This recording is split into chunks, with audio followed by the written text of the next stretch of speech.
বিসমিল্লাহির রহমানির রহিম। প্রিয় দেশবাসী, আসসালামু আলাইকুম রাহমাতুল্লাহি ওয়া বারাকাতুহু। অন্যান্য ধর্মের যারা আছেন তাদের প্রতি রইল শুভেচ্ছা। আজকে আমি আপনাদের মাঝে একটা ভিডিও প্রকাশ করব। আপনারা জানেন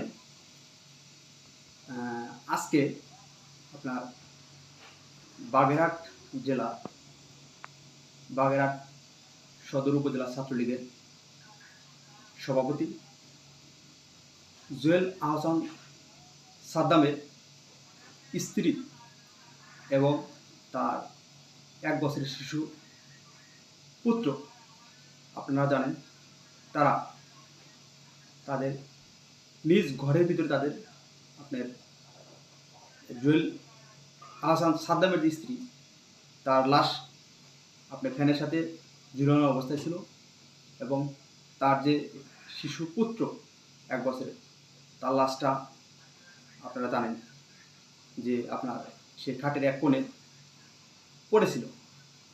তে একটা আসলে কি মানে বিষয়টা আজকে পুরা বাঙালি জাতি এবং বাংলাদেশ একটা এই হৃদয় বিদারক একটা ট্র্যাজেডি, মর্মান্তিক একটা যে আপনার এই হত্যাকাণ্ড বলেন, মৃত্যু বলেন, এটা সারা বাংলাদেশে নাড়া দিচ্ছে। আপনারা জানেন জুলাই আগস্টের একটা মামলা এই জুয়েল আহসান সাদ্দামকে দীর্ঘ 11 মাস আগে বর্তমানে এই ফ্যাসিস্ট ইউনূস সরকার তাকে গ্রেপ্তার করে কারাগারে প্রেরণ করে। কারাগারে প্রেরণ করে, ঠিক আছে, তার হয়তো বা 6 মাস পরে জামিন হয়েছিল, কিন্তু তাকে আবার জেল গেটে থেকে আবার কারাগারে প্রেরণ করা হয়। আসলে আপনার আজকে ছাত্রলীগের নেতাকর্মীদের পরিস্থিতি কি প্রিয় দেশবাসী আপনারা দেখতে পাচ্ছেন। আসলে আজকে এই হৃদয় বিদারক একটা মর্মান্তিক যা একটা ঘটনা ঘটেছে আপনার সাদ্দামের স্ত্রী এবং তার পুত্র, যে আপনার আত্মহত্যা বলেন কিংবা এটা হত্যাকাণ্ড বলেন, যেটাই বলেন না কেন, আপনার বাংলাদেশের ইতিহাসে আজকে আপনার একটা মানবিক দিক দেওয়া হলে কিন্তু আপনার এই ছাত্রলীগের সাদ্দামকে আপনার সরকার আধা ঘন্টা 1 ঘন্টার জন্য হলেও কিন্তু প্যারালে মুক্তি দিতে পারত। কিন্তু কি আজকে এই অমানবিক অবৈধ ইউনূস সরকার সাদ্দামকে জেল থেকে মুক্তি দেয়নি। কি করেছে দেখেন, আজকে বাংলাদেশের ইতিহাসে কোনো একটা ন্যাক্কারজনক ঘটনা ঘটিয়েছে এই বর্তমান অবৈধ ইউনূস সরকার।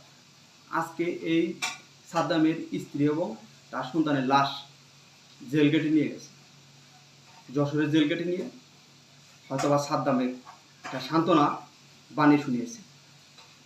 আপনি দেখেন একটা সরকারের পায়ের নিচে যদি মাটি না থাকে, আর একটা সরকারের আপনার যদি সরকার কিংবা রাষ্ট্র চালনার যদি মনে করেন সার্থকতা না থাকে, তাহলে তারা কত বড় নিচু মন মানসিকতার পরিচয় দেয়। বিষয়টি কিন্তু আপনারা স্পষ্ট দেখতে পাচ্ছেন।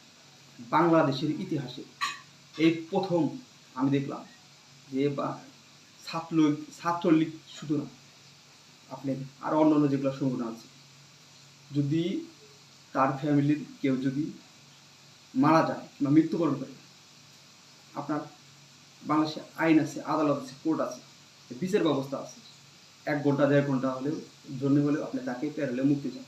কিন্তু এই অবৈধ সরকার, ঠিক আছে, 1 মিনিটের জন্য হলেও সাদ্দামকে আপনি প্যারোলে মুক্তি দেয়নি। আসলে বর্তমান অবৈধ সরকার বাংলাদেশের ইতিহাসে আজকে যে পরিমাণ ছাত্রলীগের নেতাকর্মীদের উপর হত্যাযজ্ঞ এবং নিধন শুরু করছে, আমি মনে করি এর খেসারত অদূর ভবিষ্যতে ডক্টর ইউনূস সরকারকে দিতে হবে। এবং বর্তমানে এই ডক্টর ইউনূসের সাথে যে সমস্ত সংগঠনের নেতাকর্মীরা, ঠিক আছে, মদত দিয়ে ইউনূসকে টিকিয়ে রেখেছে, তাদেরকেও এর খেসারত দিতে হবে। আজকে কি বলবো, আজকে হৃদয়ের ভিতরে খুবই কষ্ট লাগছে, কারণ হৃদয় বিদারক একটা ঘটনা ঘটে গেছে।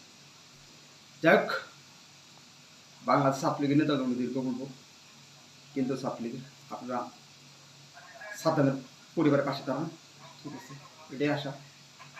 আর বঙ্গবন্ধু সৈনিকেরা, ঠিক আছে, সবসময় বঙ্গবন্ধুর আদর্শে থাকবে, জননেত্রী শেখ হাসিনার পাশে থাকবে, বাংলাদেশ সাধারণ মানুষের পাশে থাকবে, বাংলাদেশ সাধারণ শিক্ষার্থীদের পাশে থাকবে। তো ইনশাল্লাহ আজকে যেই নিয়ে একটা ঘটনা ঘটছে, এটার বিচার অদূর ভবিষ্যতে বাংলার মাটিতে হবে হবে। সবাইকে ধন্যবাদ। আসসালামু আলাইকুম। জয় বাংলা, জয় বঙ্গবন্ধু।